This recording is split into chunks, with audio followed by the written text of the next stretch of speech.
Vous avez été nombreux à demander la partie 2, la voici. Ils pensaient être protégés en voyant cette femme douce à l'entrée du village. Personne ne leur a dit que la sécurité était le début du piège. À l'entrée du village, un véhicule s'arrêta. À l'intérieur se trouvaient Mike, 32 ans, et Nissia, 29 ans. Sur le bord de la route, une jeune femme se tenait debout. Petite, calme, le regard doux. « Bonjour madame, vous êtes d'ici » demanda Mike. « Oui » répondit-elle avec un léger sourire. « Je me sens un peu perdu. Pouvez-vous nous indiquer le chemin » Nissia intervint aussitôt. « Pas besoin de monter, elle peut juste nous montrer la route. » Mike hésita, puis ouvrit la portière. La jeune femme monta, silencieuse. Sur le chemin, Mike tenta de parler. Elle répondit à peine. Nissia regardait ailleurs. Arrivée à destination, Mike la remercia. La jeune femme descendit, tourna le dos, et s'éloigna sans un mot. Le village semblait calme, mais quelque chose dérangeait. Personne ne les observait. Le chef du village vint à leur rencontre et les invita à dîner.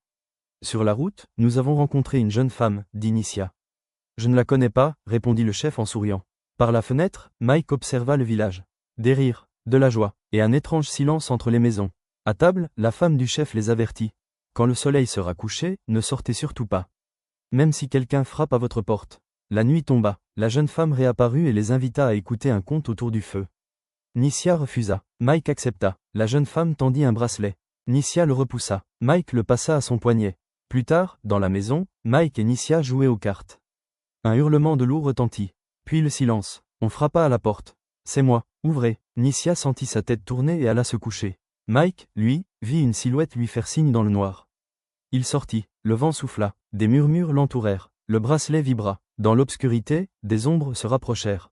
Silencieuses, immobiles, Mike suivit la jeune femme. Un froid glacial le saisit. Ce fut la dernière fois qu'on le vit. La suite devint encore plus troublant car Nissia reste seule à la recherche de Mike et le pire fut venu. La nuit suivante, elle comprit que les morts ne revenaient pas pour faire peur, mais pour réclamer quelque chose qu'ils avaient accepté sans le savoir. Like, abonne-toi pour soutenir la chaîne du Frisson.